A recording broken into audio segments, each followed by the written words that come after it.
देखिए किसमें का क्या प्रश्न है।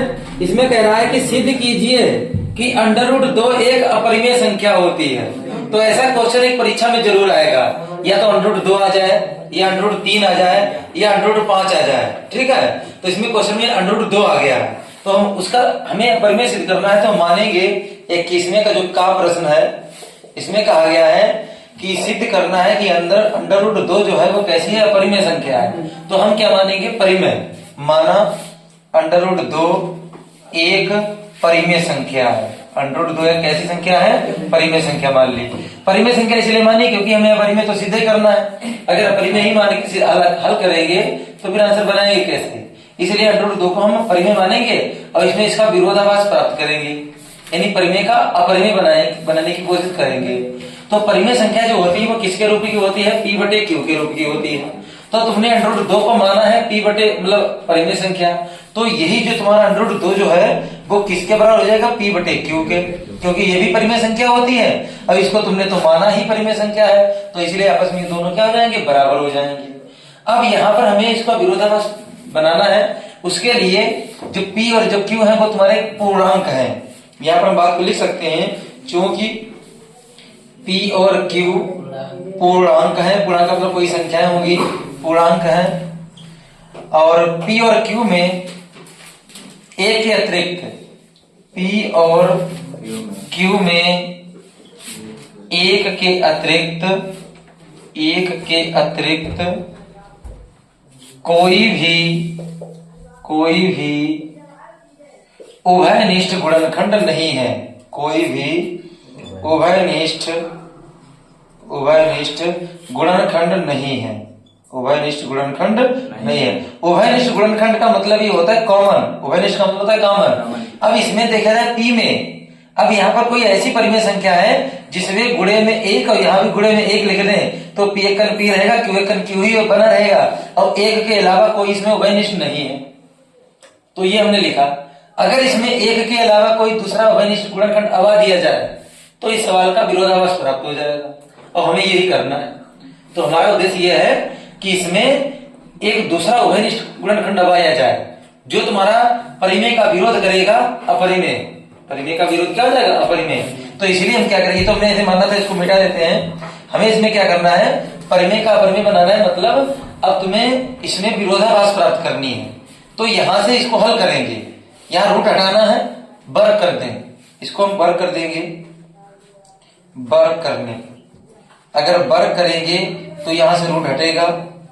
चलो एक बार हम लिख देते हैं, √2 का स्क्वायर, और यहाँ जब वर्ग करेंगे तो P² और यहाँ क्या जाएगा, Q²। स्क्वायर से रूट हट जाएगा तो कितना बचेगा, चलो इधर लिख देते हैं, यहाँ 2 बचेंगे बराबर में। इधर क्या बचा, P² बटे में Q²। अब इसको हम देखेंगे, जो 2 है वो किसको विभाजित करेगा, P² को या Q² को। Q² तो बटे में इसकी तो त्रिशी गुणा हो जाएगी, लेकिन यहाँ कोई अगर संख्या होती तो 2 से भी इसको काटते। तो यहाँ से हमें ये दिख रहा कि जो P² है वो 2 से विभाज्य है। तो यहाँ पर इस बात को हम लिख सकते हैं, P² 2 से, इसको समीकरण एक नाम दे देंगे, P² 2 से विभाज्य है। P² 2 से क्या है, विभाज्य है। अगर P² 2 से विभाज्य है, हमें केवल जांच करनी है केवल P की, और बाद में Q की जांच करनी है। तो अगर स्क्वायर विभाज्य है तो जाहिर सी बात है कि P भी 2 से विभाज्य होगा। तो यहाँ लिखेंगे क्या, इसलिए P भी 2 से विभाज्य होगा या विभाज्य है। अब तुम्हारा क्वेश्चन ये बन गया कि जो P संख्या है ये 2 से विभाज्य होने लगी। अगर Q भी 2 से विभाज्य होने लगे तो 2 यहाँ और 2 यहाँ कॉमन मिल जाएगा, और जो हमारे सवाल का क्या करेगा, विरोध। क्योंकि क्वेश्चन में पहले ही कहा गया था कि P और Q में एक के अतिरिक्त कोई भी उभयनिष्ठ गुणनखंड नहीं है। तो हम उभयनिष्ठ गुणनखंड बनाने की कोशिश कर रहे हैं। तो उसके बाद में अब इसके अनुसार से हमें Q को विभाजित करना है। अब यहाँ पर ये गणितीय रूप लिखा था तुमने, ऐसे उसको हिंदी में लिखा हुआ है। अब यहाँ हिंदी में ये लिखा है तो इसका गणितीय रूप लिखना है। यहाँ लिखा है P भी 2 से विभाज्य है। तो अगर हम P बराबर 2K मान लें, K मान लो, कोई भी अच्छा मान सकते हो। तो अगर हम P बराबर 2K मान लें तो यहाँ भी देखो 2 जो है वो P² को विभाजित कर रहा है। यहाँ कोई संख्या होती तो 2 से ये P कट जाता। तो यहाँ पे लिखा है P भी 2 से विभाज्य है, तो इसके अनुसार हमने ये मान लिया। अब यही वाला मान इस समीकरण 1 में रखेंगे, क्योंकि हमें P को नहीं Q को देखना है। तो यही मान हम क्या करेंगे, समीकरण 1 में रखेंगे।